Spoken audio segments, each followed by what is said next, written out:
রোজ এত একটানা বৃষ্টি হয়ে যাচ্ছে আর পারা যাচ্ছিল না, রোজ রোজ।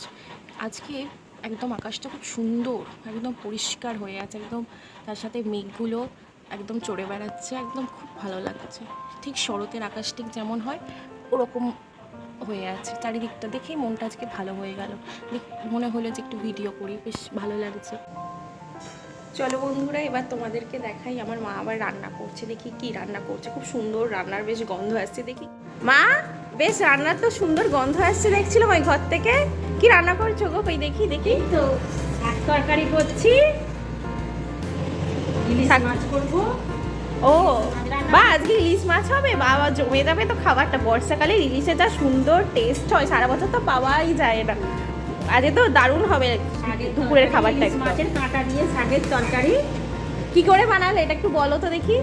এই তো প্রথমে কড়াই তেল দিলাম, দিয়ে লঙ্কা পাঁচফোড়ন দিয়েছি, দিয়ে তারপরে বড়িগুলো ভেজে নিয়ে তারপর আনাজ ভেজে নিলাম, নিয়ে শাকগুলো ঢেলে দিয়েছি, দিয়ে এবার নাড়তে থাকি। আগে শাকটা সিদ্ধ করা ছিল তো একটু নাড়লেই হয়ে যাবে।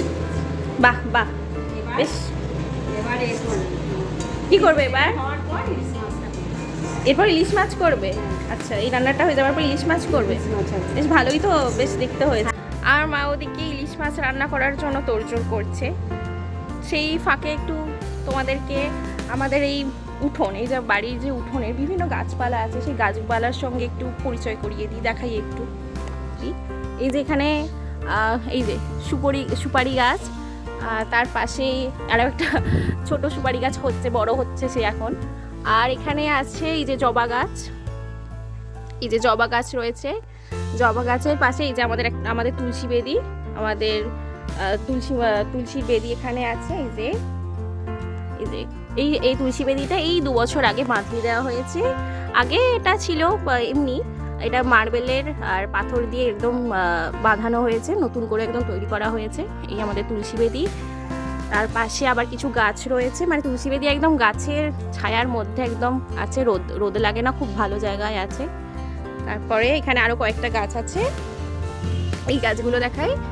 এখানে আছে শিউলি গাছ। শিউলি গাছটা এই বিশাল বড় হয়ে গেছে, প্রচুর শিউলি ফুল ফুটবে এবার, শরৎকাল আসছে। পুরো একদম আমাদের উঠোনটায় একদম শিউলি ফুল মানে পড়ে তো একদম পুরো হয়ে যায়, মানে ঢেকে যায় উঠোনটা। মানে সকালবেলা ঘুম থেকে ওঠার পর শিউলি ফুল কত যে পড়ে থাকে, আর তার সাথে এত মিষ্টি গন্ধ সন্ধ্যে থেকে, দারুণ লাগে, দারুণ। জানলা খুললেই গন্ধ একদম, এই ওপরে জানলার সাথে একদম জানলা খুললেই, এই ওপরে জানলা টানলা খুললে এত গন্ধ সুন্দর। আর তার সাথে এই যে এখানে আরও কিছু কয়েকটা গাছ রয়েছে, পরে আর একদিন ভালোভাবে দেখাবো। আজকে এইটুকুই দেখাই, অন্য আর একদিন এসে খুব ভালোভাবে দেখাবো। টাটা। আজকের এই ব্লগটা আমি এখানেই শেষ করছি। আজকের মতো এইটুকুই, আবার আর একদিন আমি একটা নতুন ব্লগ নিয়ে তোমাদের সাথে দেখা করবো। আজকের মতো টাটা।